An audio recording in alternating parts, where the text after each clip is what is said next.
Hello everyone, welcome to our Let's Play series of Mass Effect. This is Colonel RPG as usual, and I'm very happy that you're chose to join me today as we explore the Citadel and also learn about the politics of this world. We have the non-council races. We met, actually, last episode we met the... forget the names of their species. But we met those two, and they're of different species. I'm not sure if they come from the same planet or something, because they seem pretty buddy-buddy, although they might be more of a class solidarity more than necessarily their shared history or anything like that. Because they seem to understand each other pretty well. I don't know. Maybe it's because they're co-workers, and just... that could be it. So, what I was doing is I was looking at our codex. The Elcor are a Citadel species native to the high-gravity world Dakuna. They are massive creatures, standing on 4 muscular legs for increased stability. Elcor move slowly, an evolved response to an environment where a fall can be lethal. This has colored their psychology, making them deliberate and conservative. Elcor's speech is ponderous and monotone. Among themselves, scent, slight movements, and sub-vocalized infrasound convey shades of meaning that make a human smile seem as subtle as a fireworks display. Since their subtlety can lead to misunderstandings with other species, the Elcor often go out of their way to clarify when they are being sarcastic, amused, or angry. Dakuna's high gravity impedes mountain formation. Most of the world consists of flat, open plains, which prehistoric Elcor wandered across in small family bands. Modern Elcor still prefer open sky, and can become restless and uncomfortable on long starship journeys. You know what's as subtle as a fireworks display? When you smile, yay! No, or yes. I mean, anyway, that's an accidentally lovely way of putting what a smile is. Anyway, it sort of does explain a little bit better why they. I mean, their whole trouble with it's not that they have trouble understanding; it's they have trouble expressing. Things, but I would think all the aliens have trouble expressing. Because did you see I don't remember his name though, that Taurian that from the beginning of the game when we saw the big tentacle ship on the display, he flapped his chin flaps, and that was super cool because I think that was like an expression of surprise or something. Anyway, I want to not ramble. I don't want to ramble, but I do want to point out 2 funny words. Funny words, especially because last episode I was rambling about, it was actually the Volus, not the Elcor, but I was rambling about the Volus using the word tribal by nature to explain them, and me saying, well, so are humans, and so are effectively all the races here, but let's just beside the point. But specifically, so are humans, and then they are massive creatures. That's not incorrect, because massive has a literal meaning, but it also has a figurative meaning, which is the meaning that we use in day-to-day speech, which just means they're big. Massive in physics means that it has mass, and then it's just anything that has mass is massive. And it's a funny way of saying it because it's just sort of like an intuitive. But this is a sci-fi game, and using that word over there sort of threw me for a loop a little bit. But anyway, that's not what I wanted to talk about. I love this bit over here. They evolved in an environment where a fall can be lethal, as opposed to humans, who never die when they fall. The Volus are a member species of the Citadel with their own embassy, but they are also a client race of the Turians. Centuries ago, they were voluntarily absorbed into the hierarchy, effectively trading their mercantile prowess for Turian military protection. Erun, their homeworld, lies far beyond the normal life zone of its star. However, the world has a high-pressure greenhouse atmosphere that traps enough heat to support an ammonia-based biochemistry. As a result, the Volus must wear pressure suits and breathers when dealing with other species, as conventional nitrogen-oxygen air mixtures are poisonous to them, and in the low-pressure atmospheres tolerable to most species, their flesh will actually split open. Volus culture is tribal, bartering lands and even people to gain status. This culture of exchange inclines them to economic pursuits. It was the Volus who authored the Unified Banking Act, and they continue to monitor and balance the Citadel economy. Yeah, they did sound like basically the capitalists, the inventors of space capitalism thingy. In the way the Volus that we talked to last episode talked about his race.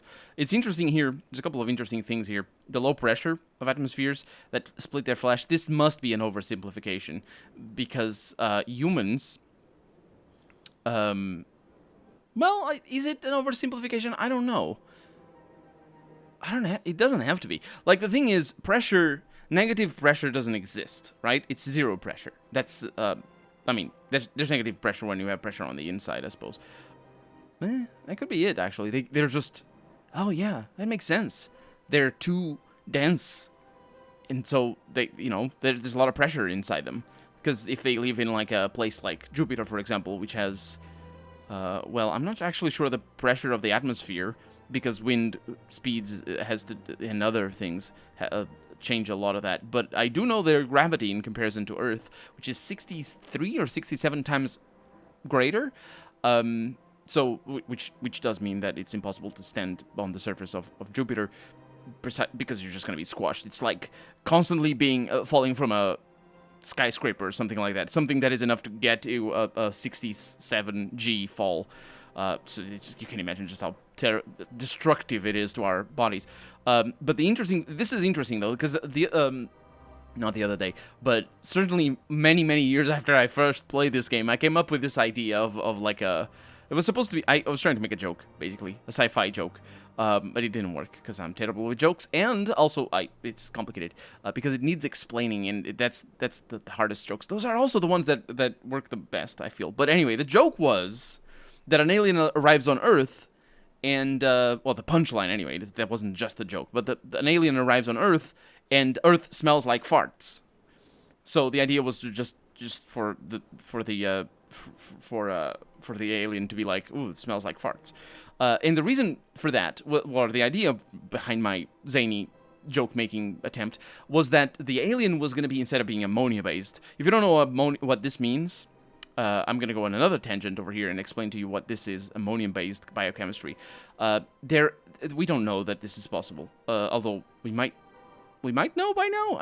I haven't looked into this in a while. Last time I checked, we only know of carbon-based biochemistry, which is what we are in plants and all that sort of stuff, and all the animals that we know, and all the plants and all the life that we know. It's all carbon-based, which means that our molecules are all based on carbon, and basically that's it. It's complicated, and I don't know how to explain it because I'm not a biologist, and honestly, I don't remember this in detail. However, there is the reason why it's carbon is because of certain characteristics of the element of carbon that allow for the combination with a bunch of other elements that then can create all the chemicals that we have in our bodies.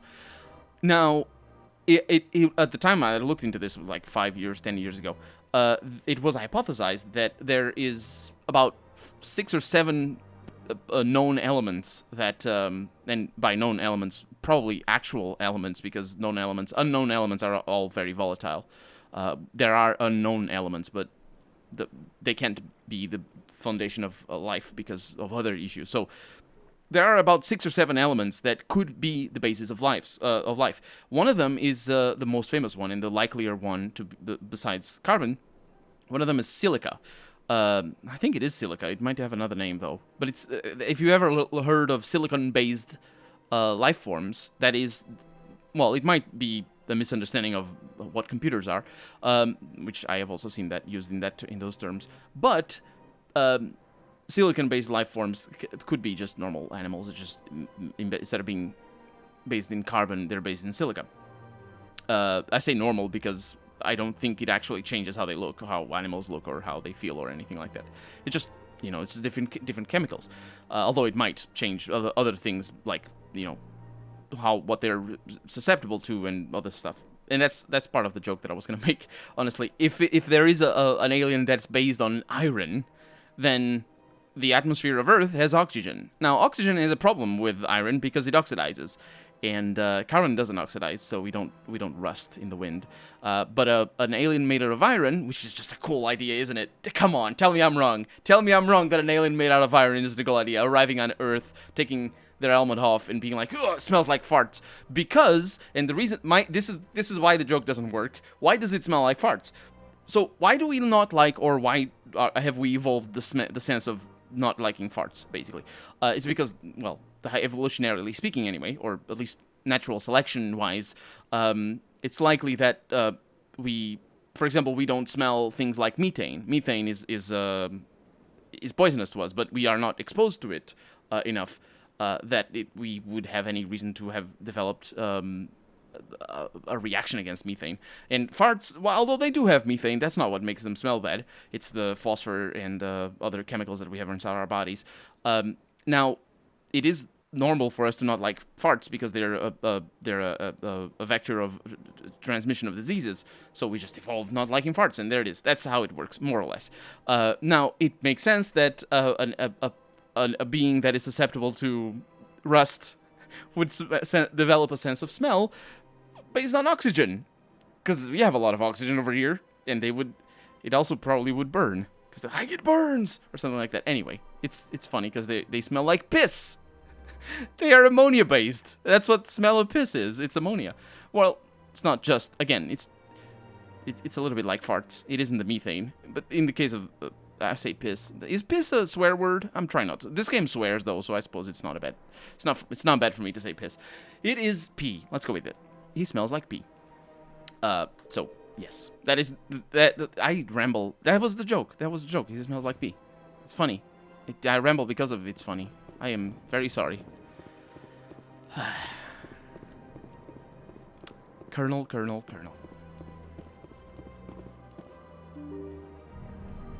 It's also interesting that they didn't make habitats for them. It's like they have to go around in their suits all day. They just have an office that has higher pressure and doesn't have whatever the other things is that makes it bad for them. We have the receptionist. Welcome to the Presidium.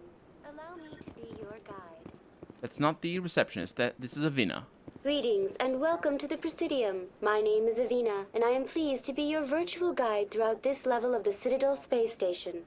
You do not look like Cortana at all. That's a lie. She definitely looks like Cortana at all.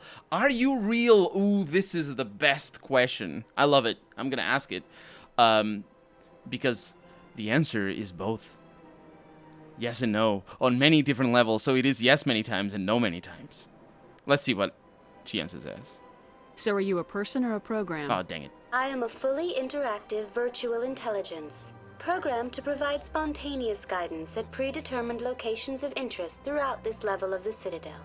I may also be contacted through any of the Presidium VI terminals, should you require assistance. Although I said damn it because the question wasn't are you real. Are you real is beautiful because what is real? I'm not trying to be like the question. You could go into the really deep end of philosophy to explain what is real, but I'm just saying, like the words on a page. What is real? Are the words on the page real, or are you just hallucinating in the sense, it's not an hallucination as in I can't know what is real, but rather, you're hallucinating because the words on the page aren't real. You just have them in your head. The ink on the page is real, and the same goes for computer software. The software, it's basically hallucinations.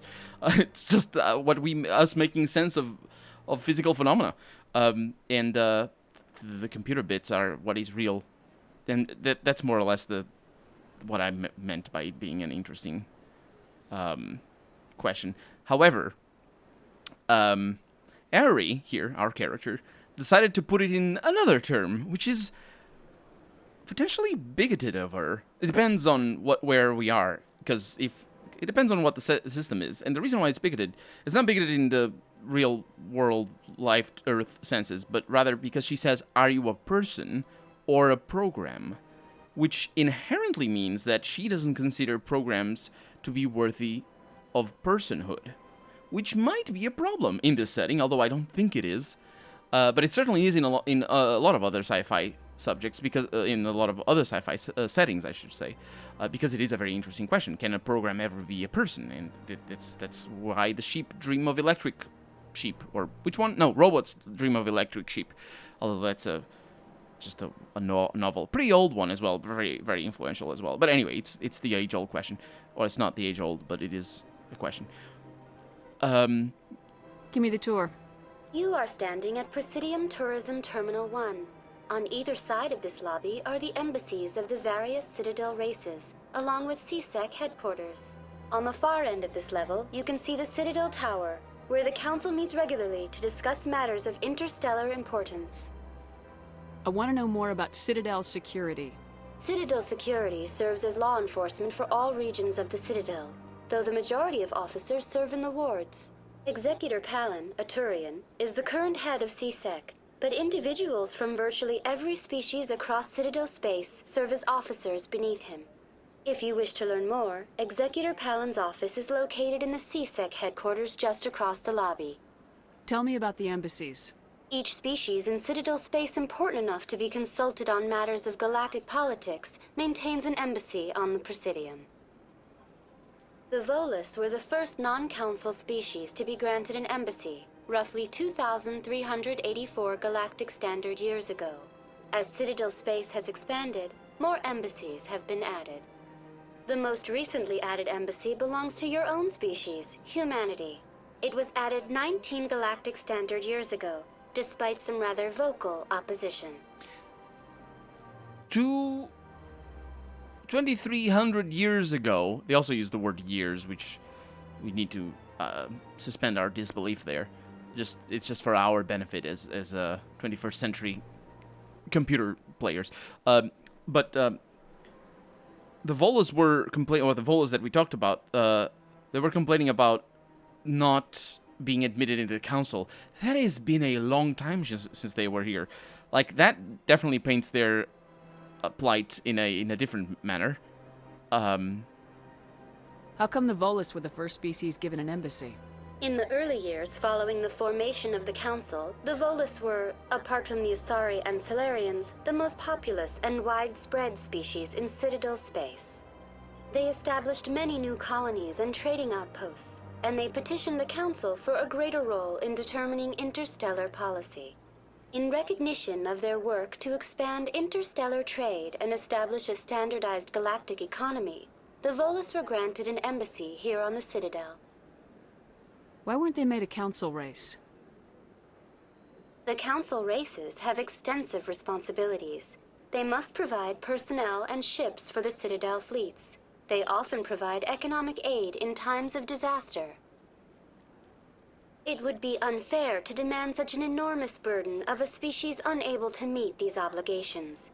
The embassies allow lesser species to have a voice on the Citadel.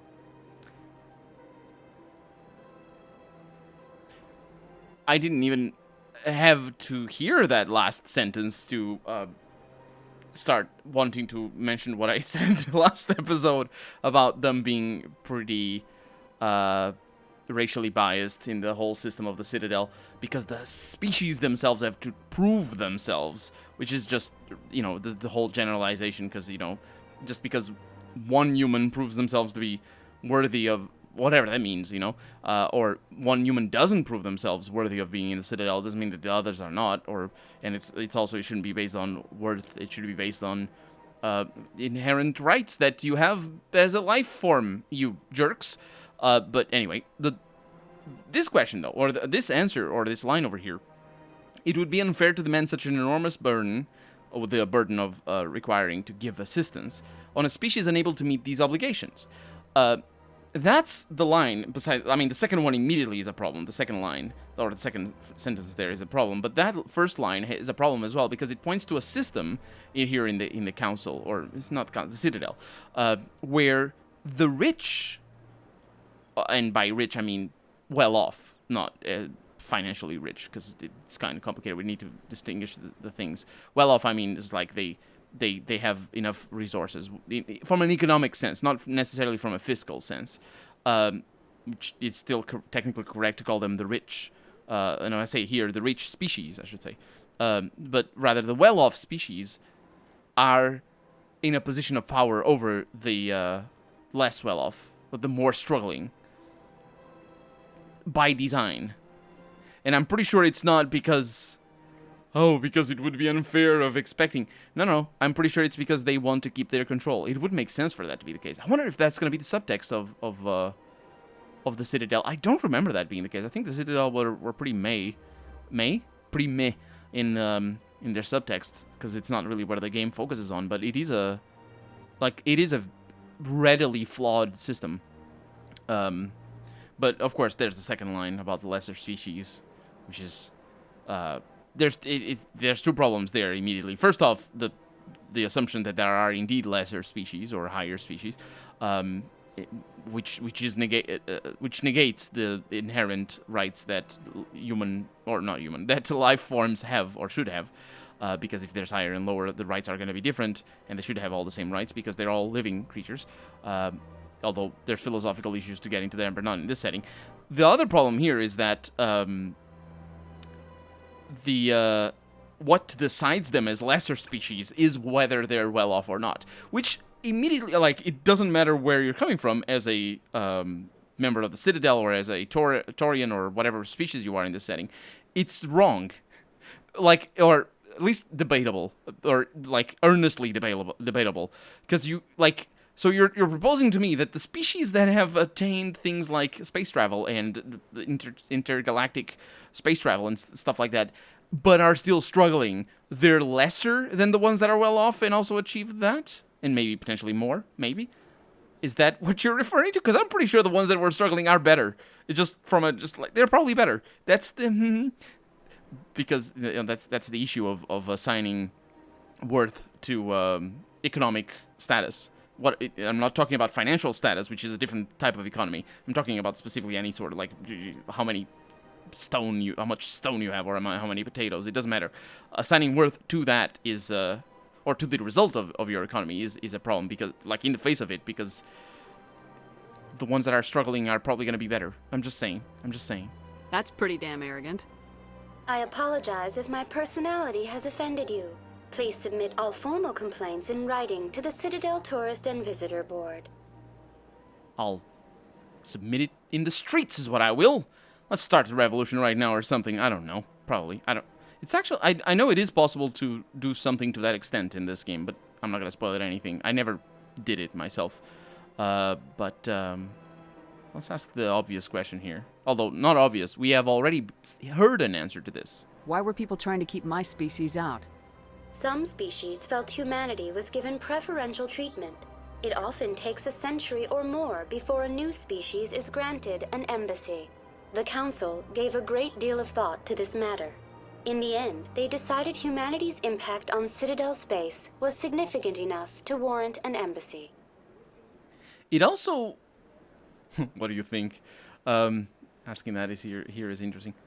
It also... There's another consideration, though, because the lifespan there's two things here that would influence that decision. The lifespan of the individuals of each species, because if the aliens live for thousands and thousands of years, then it's different.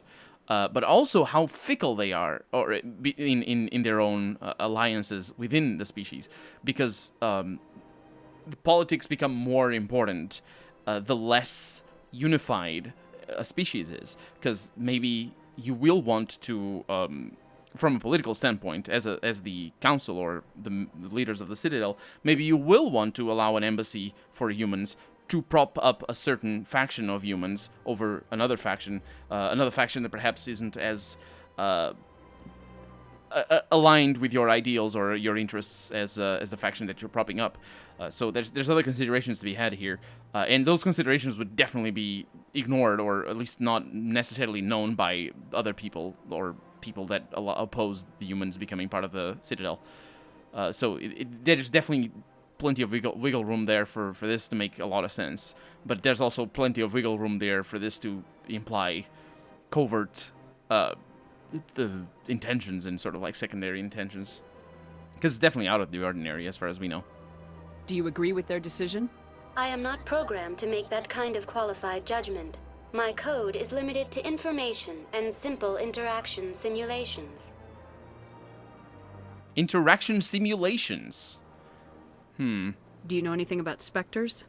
The term Spectre is derived from the branch of Special Tactics and Reconnaissance. Each Spectre agent is handpicked by the Council. Their primary role is preserving galactic stability and resolving volatile situations that cannot be handled through normal political channels.